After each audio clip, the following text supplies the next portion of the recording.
What's that?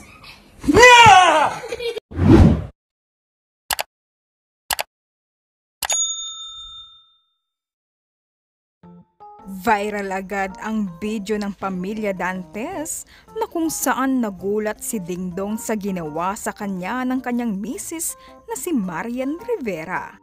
Ibinahagi ni Marian sa kanyang FB page ang reaksyon ng kanyang asawa na si Dingdong nang ipakita niya ang isang daga na laruan.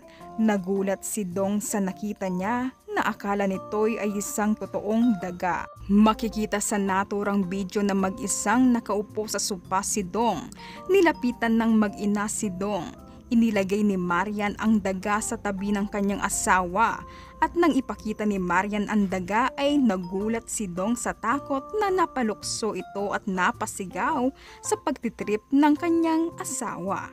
Tawang-tawa si Zia at Sixto na makikitang napapatalon sila sa saya dahil sa gulat na reaksyon ng kanilang daddy Dong. Narito mga ka-stars ang nakaka-good vibes na sobrang maaaliw ka sa bagong video ng Pamilya Dantes. Airbnb. Let's go to the Airbnb. Airbnb. Dad! What's that?